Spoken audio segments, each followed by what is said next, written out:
새벽에 모든 대제사장과 백성의 장로들이 예수를 죽이려고 함께 의논하고 결박하여 끌고 가서 총독 빌라도에게 넘겨주니라. 예수님은 이제 대제사장과 백성의 장로들에게서 로마 총독 빌라도의 손으로 넘어갑니다. 예수께서 총독 앞에 섰음에 총독이 물어 이르되 내가 유대인의 왕이냐? 예수께서 대답하시되 내 말이 옳도다. 하나님의 아들 예수 그리스도와 세상의 권력을 상징하는 총독 빌라도가 대면합니다. 이것은 역사적인 만남입니다. 총독 빌라도가 예수님께 첫 번째로 던진 질문은 내가 유대인의 왕이냐 하는 것이었습니다.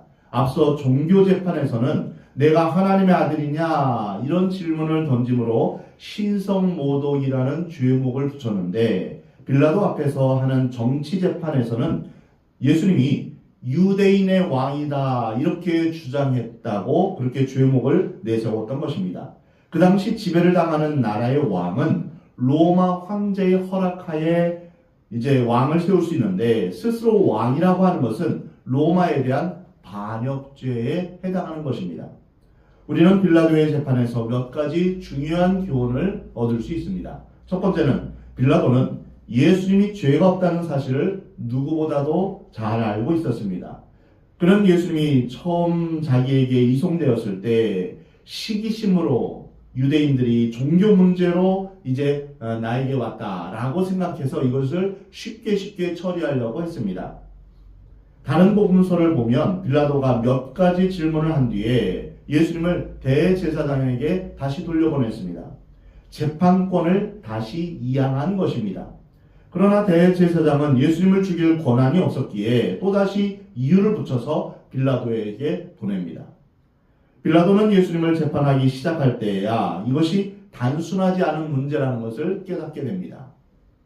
여러 역사적 자료에 의하면 본래 빌라도는 그리 존경할 만한 인물이 못 되었습니다.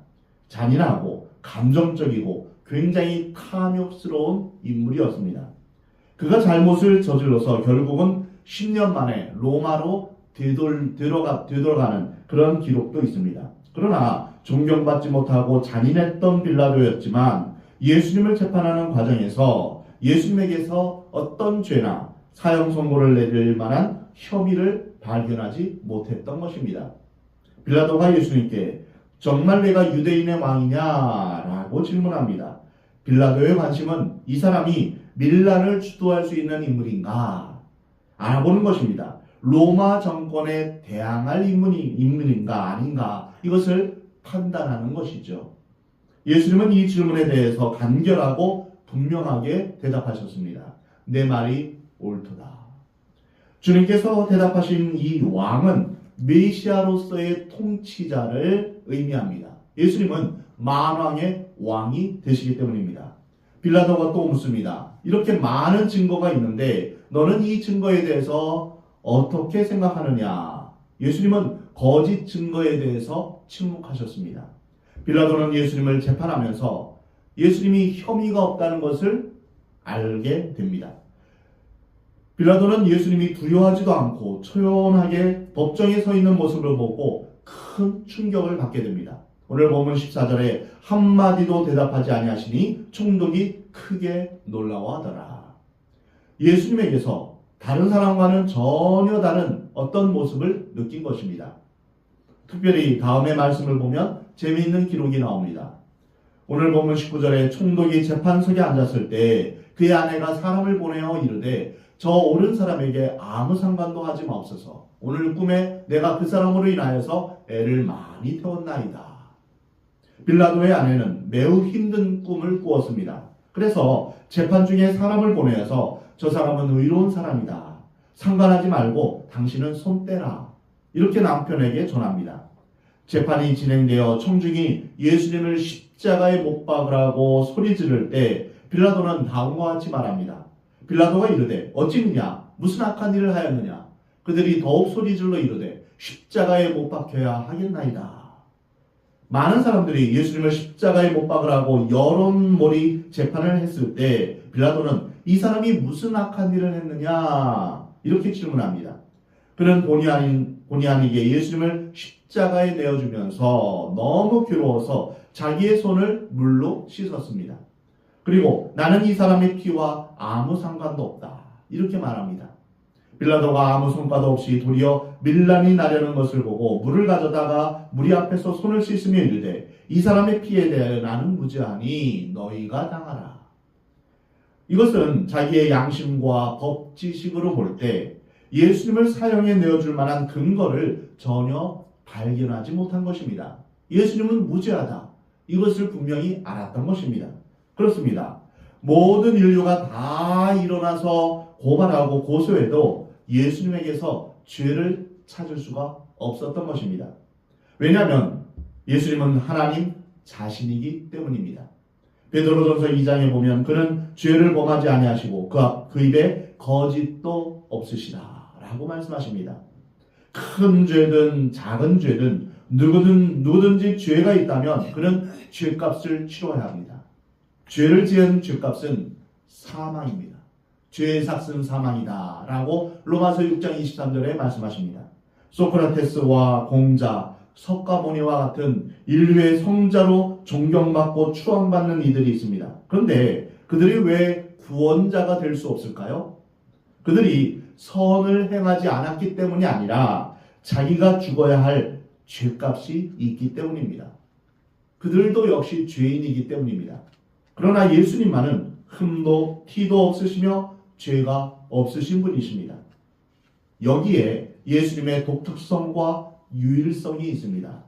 예수님은 동정녀에 의해 태어나셨습니다. 우리와 똑같이 인간의 몸을 입고 사셨지만 놀랍게도 예수님의 생애에서 죄를 발견할 수 없었습니다. 어찌 빌라도가 예수님에게서 죄를 찾을 수 있겠습니까? 죄가 없으신 예수님만이 우리의 구원자가 될 수 있습니다. 죄인은 죄인을 이끌지 못합니다. 이것은 마치 맹인이 맹인을 이끌지 못하는 것과 같은 것입니다. 죄의 수렁텅이에 빠져서 사망으로 같이 다 침몰하는데 어떻게 옆에 있는 같이 빠지는 사람이 어떻게 구원할 수 있겠습니까? 이것은 예수님만이, 하나님이신 예수님만이 하나님과 우리 사이에 다리를 놓아줄 수 있는 유일한 구원자가 되십니다. 이 재편에서 두 번째로 발견되는 것은 예수님을 재판하는 과정에서 빌라도의 양심에 몇 가지 변화가 일어나는 것을 볼 수 있습니다. 예수님을 처음 만난 빌라도는 양심의 눈을 뜨기 시작합니다. 진리이신 예수 그리스도, 하나님의 아들이신 예수 그리스도를 만났을 때 빌라도의 양심이 눈을 뜨기 시작합니다. 아, 이분은 죄가 없구나. 어떤 사람을 보면 무서움을 느낄까요? 권력을 가진 사람이나 돈을 가진 사람, 세상적으로 지혜롭고 똑똑한 사람을 볼 때 사람들은 그리 놀라지 않습니다. 그러나 죄가 없는 사람을 보면 충격을 받습니다. 죄가 없으신 예수님을 만났을 때 빌라도는 양심의 충격을 받아 놀라고 당황했습니다. 한마디도 대답하지 아니하시니 종독이 크게 놀라워하더라. 그의 양심이 놀랐다는 뜻입니다. 빌라도의 양심이 심각한 갈등을 겪게 되는데 그 두 번째 단계로 들어갑니다. 양심의 눈을 떴다가 이제 갈등을 하기 시작합니다. 누구든지 진리 앞에 서면 양심의 눈이 뜨여집니다. 그러나 그때부터 문제가 생깁니다. 왜냐하면 양심대로 살 수 없기 때문입니다. 양심이 말하는 대로 행동할 수 없는 환경이 있을 때 어떤 부정적인 결정을 해야 할 때 그 양심은 번민하고 괴로워합니다. 그들이 모였을 때 빌라도가 물어 이르되 너희는 내가 누구를 너희에게 놓아주기를 원하느냐? 바라바냐? 그리스도로 하는 예수냐? 사실 빌라도는 이 예수님을 풀어주기를 원했던 것입니다. 빌라도는 죄가 없으신 예수님을 놓아줘야 한다라는 것을 누구보다도 잘 알고 있었습니다. 그러나 현재 양심의 명령대로 결정할 수 없는 그러한 상황에 놓이게 되었습니다. 이미 대제사장과 백성의 장로들이 대중들을 선동해서 정치적인 압력을 가하고 있었던 것입니다. 빌라도는 여기에 꼼짝없이 잡혔습니다. 왜냐하면 그는 정치적으로 약점이 많은 사람이었기 때문입니다. 이미 유대인들을 많이 학살했던 그런 이제 전적이 있었습니다. 그는 자기의 통치권을 가지고 실수를 많이 저질렀기 때문에 로마 황제에 의해서 호송당할 수도 있는 그런 위기감을 느꼈던 것입니다. 대중들은 우리에게는 로마 황제 외에는 왕이 없습니다. 참으로 나쁘끄러운 일입니다. 그들은 하나님의 백성이고 하나님이 우리의 왕이십니다. 이렇게 고백을 해야 되는데 로마 황제 외에는 우리에게 왕이 없습니다. 이렇게 스스로 말하고 있는 것입니다. 그리고 예수님을 십자가에 못 박지 않으면 당신은 가이사의 충신이 아닙니다. 이런 식으로 이제 빌라도를 압박하고 있었던 것입니다. 대제사장과 백성의 장로들은 그 약점을 잘 알고 있었습니다. 마귀는 우리의 약점을 아주 잘 알고 있습니다. 그래서 우리의 약점을 찔러서 꼼짝 못하게 하는 것입니다. 우리에게 죄를 짓게 하고 그 죄로 인하여서 우리의 코를 꿰어가지고 이제 우리를 불못으로 이제 지옥으로 끌고 가는 게 마귀의 전략입니다. 종교 지도자들은 지금 여론을 조성하고 대중을 선동해서 밀란을 일으키는 그런 분위기로 끌고 가는 것입니다. 목적은 하나입니다. 내가 예수에게 사형 선고를 내려라. 이것을 압박하고 있는 것입니다. 여기서 빌라도의 양심은 고민하고 괴로워합니다. 세 번째로 빌라도의 양심이 갈등과 고통의 영역을 지나서 현실과 타협하는 것을 볼 수 있습니다. 빌라도가 이르되 어찌미냐 무슨 악한 일을 하였느냐 그들에게 더욱 소리질러 이르되 십자가에 못 박혀야 하겠나이다 하는지라.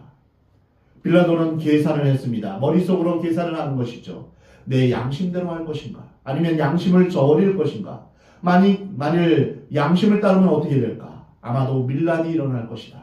그러면 나는 정치적으로 매우 어려운 상황에 빠지고 내 위치를 잃어버릴 것이다.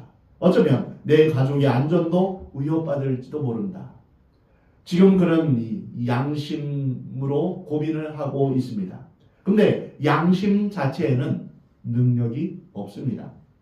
양심은 나를 깨우고 옳고 그른 것을 가르쳐주는 힘은 있습니다.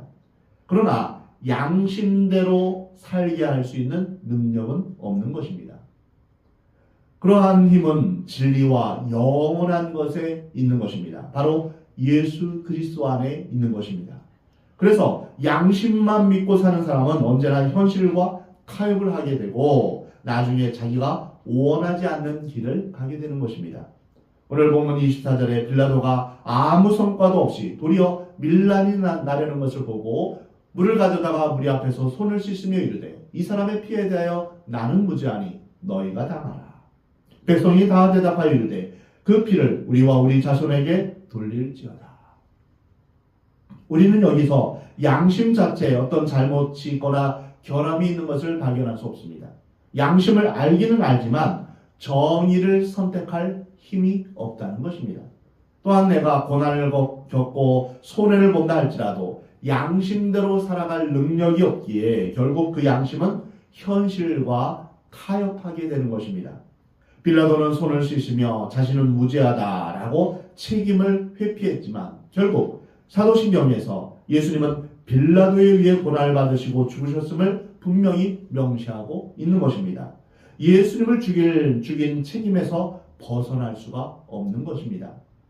네 번째로 빌라도의 양심은 현실과 타협해서 결국은 양심이 마비되고 그 다음에는 침묵하게 됩니다. 오늘 본문 26절에 이에 바라바는 그들에게 놓아주고 예수는 채찍질하고 십자가에 못 박히게 넘겨줍니다. 결국 빌라도의 양심은 결정적인 순간에 패배하고 맙니다. 그는 도덕이나 법지식이나 양심에 따라서 사형을 언도한 것이 아니라 권력자의 만족을 위해서 대제사장들과 백성들의 눈치를 보면서 백성들의 밀란이 무서워서 그런 결정을 했던 것입니다. 예수님에게서 아무런 죄를 발견할 수 없는데 사람들이 그렇게 요구를 하는 그러한 모습을 보면서 어쩔 수 없이 그렇게 결정을 내린 것입니다. 이러한 빌라도의 법정은 우리가 살고 있는 세상 모습 그대로입니다. 필요하면 정의도 살인하고 불법을 용인하는 그런 세상입니다. 우리는 빌라도의 양심에서 인간의 양심의 실상을 보게 됩니다. 인간의 양심이란 무엇입니까? 인간의 양심은 한계가 있고 도덕에도 한계가 있습니다. 그러나 하나님을 거부하고 믿지 않는 많은 사람들은 어리석게도 이렇게 말합니다. 나는 내 양심을 믿고 산다. 나는 진실을 믿고 산다. 나는 정의를 믿고 산다. 그러나 그 양심과 우리가 말하는 정의와 진실과 선이라는 것이 과연 우리를 구원할 수 있을까요? 어떤 위협이나 또한 압력이 없고 자기를 해치는 세력이 없을 때는 양심을 양심대로 말합니다.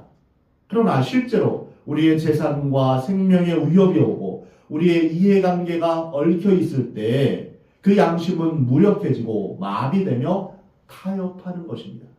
나중에는 그냥 좋은 게 좋은 거다 하고 넘어가게 된다는 것입니다.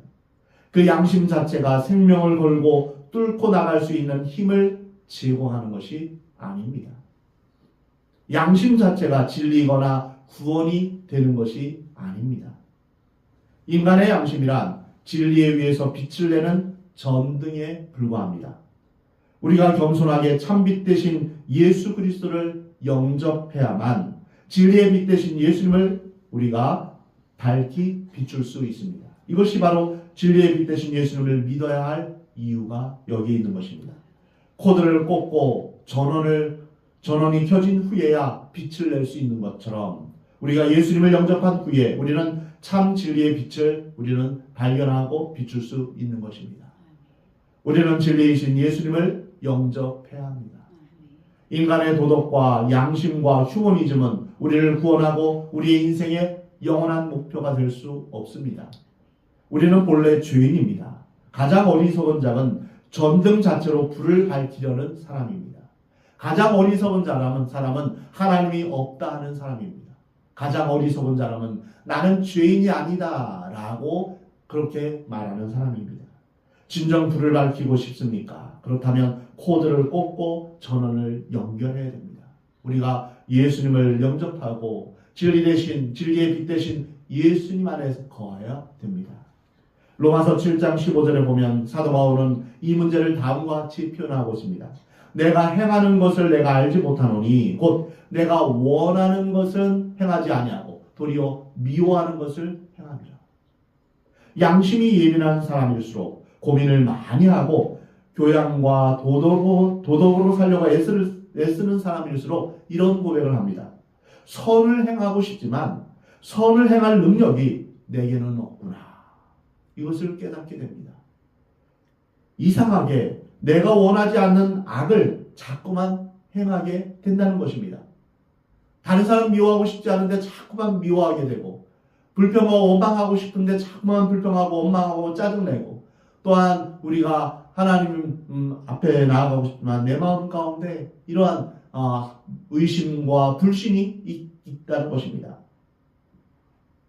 악을 저질러도 사람들이 모르게 멋지고 세련되게 저지릅니다. 들키지 않게 몰래 악을 저지릅니다. 그러나 자기 양심은 그 사실을 알고 있습니다. 나는 죄인이구나. 그것을 깨닫습니다. 바울은 그런 고민을 한 것입니다. 내 속 곧 내 육신에 선한 것이 거하지 아니하는 줄을 아노니 원함은 내게 있으나 선을 행하는 것은 없도다. 나는 정말 선하고 싶고 죄를 안 짓고 싶은데 안 된다는 것입니다.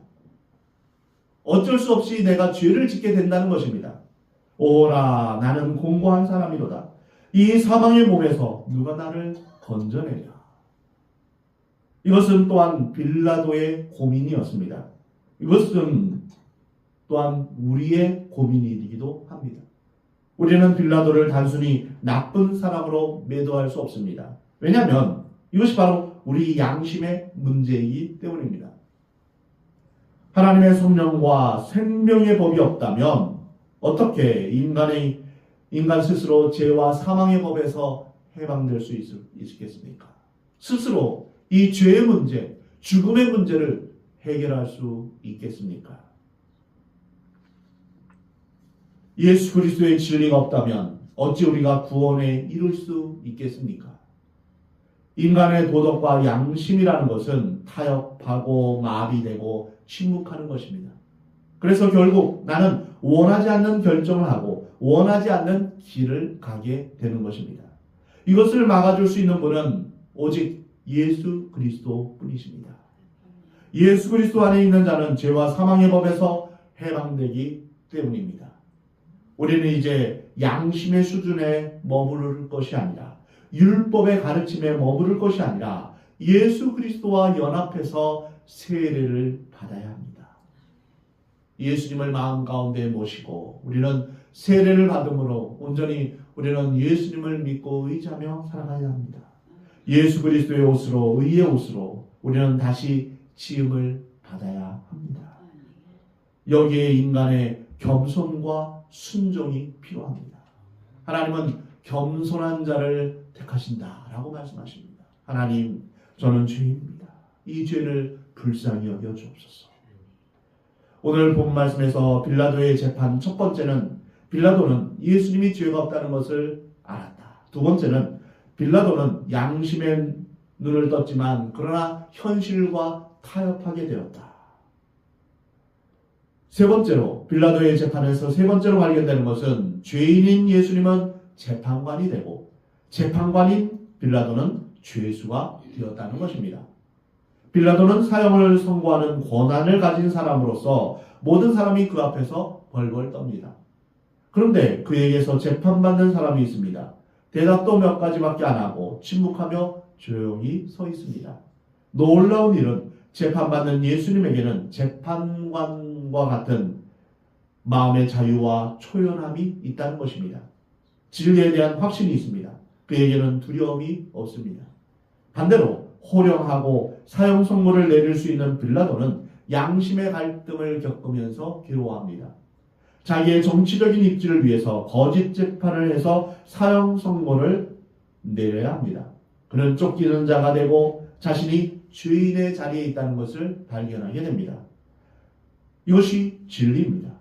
만왕의 왕이시고 재판관이 되시는 예수님께서 온 세상을 재판하실 그날이 반드시 오게 됩니다. 요한계시록에서 바로 그 내용을 말씀하십니다. 온 세상의 왕이시며 재판관이신 예수 그리스도께서 이 세상을 심판하실 것이다. 우리는 세상에서 쫓기는 자가 되어서는 안 됩니다. 우리는 세상에서 돈이 있고 권력이 있는 사람은 아니지만 예수 그리스도와 함께 자유를 누리고 있는 사람입니다. 죄와 사망의 법에서 우리는 해방되었기 때문입니다. 세상은 우리를 판단하려고 할 것입니다. 그러나 거꾸로 마지막 날 세상이 우리의 판단을 받게 될 것입니다. 우리가 예수 그리스도와 함께 왕노릇하며 이 세상을 심판할 그러한 자리에 있을 것입니다. 이것이 예수님과 빌라도의 관계입니다. 마지막으로 예수님의 십자가 처형에서 한 몫을 담당했던 그룹이 있습니다. 예수님을 십자가에 못 박으라고 선동했던 민중입니다. 민중을 영어로 people이라고 하는데 백성 또는 대중이라고 그렇게 말할 수 있습니다. 여기에 나타난 민중은 예수님의 오병이어 기적을 목격했던 사람입니다. 예수님을 억지로 임금 삼으려고 했던 것이죠. 그들이 생각하기를 예수님을 정치적인 메시아로 그렇게 생각했습니다. 로마 정부에 대항해서 혁명을 꿈꾸었던 것입니다. 그래서 독립을 꿈꾸면서 이제 예수님이 왕의 자리에 앉아서 우리가 이제 정치적으로 해방될 것을 꿈꾸었던 것입니다. 억지로 임금 삼으려고 했는데 예수님이 거기에 호응하지 않자 예수님을 쓸모없는 사람으로 쓸데없는 사람이라고 생각했던 것입니다. 가룟 유다도 그래서 예수님을 배신했던 것이죠. 오병이어 기적 후 나는 생명의 떡이다. 누구든지 나를 먹는 자는 영원히 생명을 얻게 될 것이다. 근데 사람들은 그 말씀이 무슨 뜻인지 알지 못했습니다. 그래서 도무지 어려운 말씀이다 해서 다 뿔뿔이 흩어졌습니다. 많은 사람들이 예수님을 버리고 떠났습니다. 그리고 그들이 이제는 돌아서서 예수님을 죽이는 그런 무리가 된 것입니다. 이러한 사람들, 예수님을 따르면서 떡을 먹을 수 있을까 했던 그 사람들이 변해서 이제는 예수님을 죽이라고 말하고 있는 것입니다. 이것이 민중의 실상입니다. 총독이 대답하여 이르되 둘 중에 누구를 너희에게 놓아주기를 원하느냐? 이르되 바라바로소이다. 민중은 정의를 선택하지 않았습니다. 그들은 바라바를 놓아주어야 된다 이렇게 외치고 있습니다. 민중들은 그리스도를 십자가에 못 박으라고 소리칩니다. 오히려 살인자이며 죽어야 할 죄인인 바라바를 놓아달라고 그렇게 말합니다. 빌라도가 이르되 어찌 미냐 무슨 악한 일을 하였느냐? 그들이 더욱 소리질러 이르되 십자가에 못 박혀야 하겠나이다. 예수님의 죄목이 무엇이냐라고 했을 때 민중들의 대답은 증거를 대는 것이 아니라 무작정 죽이라고만 하는 것입니다. 그냥 앞뒤 돌아볼 것도 없이 그냥 죽이라고 하는 것 그 한마디를 이제 소리 지르고 있는 것입니다. 무조건 죽여야 한다는 감정적인 여론몰이 재판을 하고 있는 것입니다. 그래도 빌라도는 손을 씻으면서 나는 이 사람의 피와 상관이 없다라고 말을 했지만 민중들은 무엇이라고 말했습니까? 우리가 그 피값을 다 받겠다. 아주 무책임한 발언을 합니다. 민중이 역사의 주체 세력이 되어야 된다라고 하는 것은 성경의 진리와 맞지 않습니다. 하나님께서 역사의 주체가 되셔야지 어떻게 인간이 역사의 주체가 될 수 있겠습니까? 우리는 인본주의가 아니라 신본주의로 살아야 합니다. 인본 하면 사람이 중심이 되는 것입니다. 그러나 신본, 하나님이 중심이 되는 삶을 살아야 된다는 것이죠. 민주주의, 사회주의, 자본주의, 공산주의 이 모든 것들은 인간이 중심이 되어 살아야 한다는 것입니다. 이런 사상들을 조심해야 됩니다. 민주주의는 무슨 뜻입니까? 백성 민자입니다. 주인입니다. 백성이 주인이 되어 살아가야 된다. 참 그럴듯한 말이고 좋은 말 같죠. 그러나 하나님께서 역사의 주인 되심을 우리는 기억해야 합니다. 하나님께서 온 세상을 창조하시고 지금도 온 세상을 백성을 또한 역사를 다스리고 섭리하시는 것입니다. 이것이 성경적입니다. 그러면 민중이란 무엇입니까? 이 민중 속에 예수 그리스도가 계셔야 합니다. 사람들 안에 진리가 있어야 합니다. 사람들 안에 하나님이 안 계시면 사탄이 뒤에서 사람들을 조종하게 됩니다. 사탄은 우리를 죄짓게 하고 뒤에서 미소를 짓습니다. 집단 세력을 움직이는 사람들은 여론을 조장하면서 사람들을 조종하고 뒤에서 미소를 짓는 것입니다. 민주주의가 늘 옳은 것만은 아닙니다. 의사결정을 하는 시민들이 성숙해야만 성숙한 민주주의, 올바른 민주주의로 갈 수 있는 것입니다. 다수결로 결정하는 거죠. 많은 사람들이 다 이제 이게 옳소라고 말합니다. 100명 중에 만약 80명이 이제 옳다라고 하면 민주주의 원칙으로는 그것이 옳습니다. 그러나 다수의 사람들이 결정하는 것이 범죄일 경우도 있음을 우리는 알아야 합니다. 소돔성 안에 수많은 사람들이 무리를 지어서 죄를 짓는 모습을 우리는 창세기 19장에서 볼 수 있습니다. 그들은 수많은 사람들의 만약 투표를 한다면 어떻게 될까요? 그 집안에 있는 사람 끌어내서 그 사람을 성폭행해야 됩니다. 그들이 그 무리들의 결정이 바로 그것입니다. 러시아에서 1905년, 1917년에 러시아 혁명으로 일어난 그 사건으로 인하여서 공산주의 정권이 들어서게 되었습니다. 이것이 온 세계를 피로 물들이는 그런 출발점이 되었습니다. 중국, 캄보디아, 또한 베트남 수많은 나라에서 수많은 사람들이 학살당하는 그런 출발점이 되었던 것입니다. 독일 국민들이 민주주의 투표를 한 결과 나치당이 정권을 잡게 되었고 총통의 자리에 오르게 된 히틀러로 인해서 쉴 수 없는 사람들이 죽게 되는 2차 세계대전의 끔찍한 결말이 도래했습니다. 사랑하는 성도 여러분, 그러므로 우리는 인본주의적인 사고를 경계해야 합니다. 인간 스스로는 구원을 이룰 수가 없기 때문입니다. 인간의 양심으로는 우리 자신이 정결하게 될 수 없습니다. 인간의 제도로는 이 땅에 하나님의 나라가 이루어질 수 없는 것입니다. 인류의 역사에서 중요한 것은 무엇일까요? 바로 하나님의 영이시며 거룩한 영이신 성령께서 우리 가운데 오셔야 한다는 것입니다. 다른 것으로는 우리가 구원을 얻을 수 없습니다. 하나님의 영이 우리 가운데 오셔야 합니다. 중요한 것은 하나님께서 역사의 주인이시라는 것을, 이 사실을 인정해야 한다는 것입니다. 하나님 나라는 무엇입니까? 나라의 3요소는 국민, 영토, 주권, 이 세 가지입니다. 이 세 가지 중에 가장 중요한 건 무엇일까요? 주권입니다. 누가 다스리느냐. 그러면 하나님의 나라의 가장 중요한 요소는 무엇일까요? 하나님께서 다스리시는 나라입니다.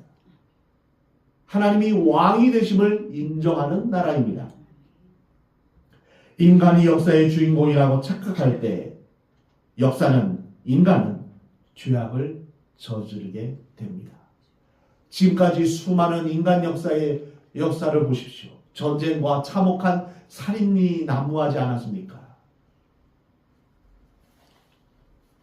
사랑하는 성도 여러분, 우리는 빌라도와 같이 양심에는 눈을 떴지만 현실과 타협하여 진리이신 예수님을 거부하고 죽이는 일에 동참해서는 안 됩니다. 예수님을 십자가에 못 박으라고 외쳤던 민중들처럼 자신들의 이익을 위해서 예수님을 거부하는 일이 있어서는 안 됩니다.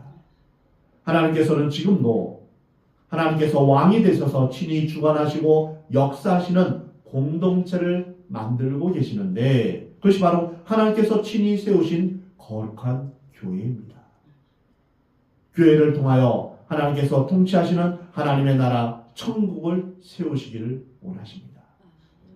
구약성경과 신약성경에서 우리가 볼 수 있는 하나님께서 친히 세우신 기관이 두 기관이 있는데, 하나는 가정이요, 또 하나는 교회입니다. 그리고 그 두 기관에 하나님께서 원하시는 건 무엇일까요? 거룩함입니다. 성결입니다. 우리가 성결함이 없이는, 거룩함이 없이는 하나님을 뵐 수 없기 때문입니다. 교회를 통하여서 하나님께서 통치하시는 하나님의 나라 천국을 세워가기를 하나님은 원하십니다. 우리 주사랑교회 성도님들 모두 예수님을 왕으로, 주인으로 모시고 주의 말씀대로 순종하며 살아가는 여러분 되시기를 주의 이름으로 축복합니다. 여러분 모두 성령 충만하여서 하나님 나라를 이루는 공동체의 일원이 되기를 우리 하나님은 원하십니다.